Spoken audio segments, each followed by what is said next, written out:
नमस्कार दोस्तों, welcome to my channel your experience. हम सब लोग अच्छी तरह से जानते हैं कि युद्ध क्या है और युद्ध को रोकना कितना डिफिकल्ट है, मगर भगवान जाने उन लोगों को क्या मिलता है युद्ध के बाद, जो लोग एग्रेसर्स होते हैं। मुझे लगता है ये लोग अपनी पर्सनल दुश्मनी के लिए एग्रेसर्स होते हैं। एक दिन ऐसा भी आएगा, वो लोग फिर मिलेंगे, एक दूसरे के देश में फिर जाएंगे, एक दूसरे के साथ बैठकर खाना भी खाएंगे, मगर जिन लोगों ने युद्ध के कारण अपना फैमिली खोया, अपना घर खोया, वो वापस नहीं आ सकता। कितना दर्दनाक है वार के बाद का सिचुएशन। उन लोगों को जाके पूछो जो लोग सफर कर रहे हैं या कर चुके हैं। वो लोग इतने बड़े बड़े देश को संभालते हैं, इतने बड़े बड़े ऑर्गेनाइजेशन को संभालते हैं, मगर एक बार भी नहीं सोचते युद्ध के बाद जनता का हालत क्या होगा, बच्चों का फ्यूचर क्या होगा, देश का हालत क्या होगा। चलो दोस्तों, इस वीडियो में हम ये देखेंगे कि युद्ध के बाद साधारण लोगों को क्या क्या परिस्थितियों का सामना करना पड़ता है, किस हालत में गुजरना पड़ता है और कैसे सर्वाइव करना पड़ता है। एक तरफ टूटा हुआ घर तो दूसरी तरफ टूटा हुआ मानसिक बल, साहस, ना खाने का याद तो ना सोने का टाइम, ना रहने के लिए घर, ना कहीं जाने के लिए सुविधा, ना कोई पास में रखवाला करने के लिए आदमी। क्योंकि आप जानते होंगे युद्ध के समय घर का हर आदमी को युद्ध में शामिल होना पड़ता है, चाहे आपका मन हो या ना हो, चाहे आप कैपेबल हो या ना हो। ना चाहते हुए भी उन लोगों को एक जगह से दूसरी जगह जाना पड़ता है, सिर्फ एक टूटा हुआ जिंदगी के चाहत में।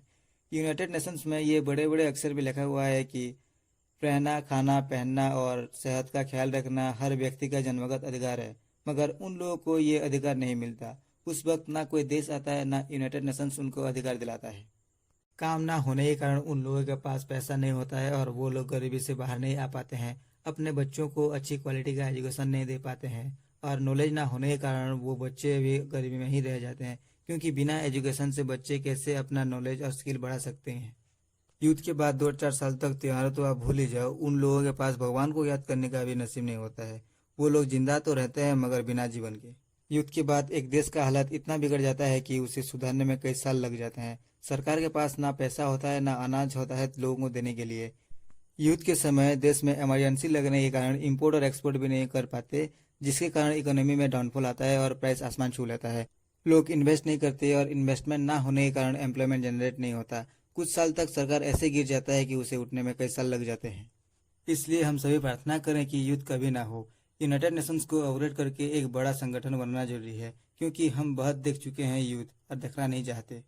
इसलिए उन सभी बड़े बड़े लीडर्स को सिविलियन और देश को ध्यान में रखते हुए युद्ध के बारे में सोचना चाहिए। वो बड़े बड़े लीडर्स कभी युद्ध में जाते नहीं हैं, देश का जनता ही आर्मी के रूप में युद्ध में जाता है और उन लोगों का ही हालत खराब होता है।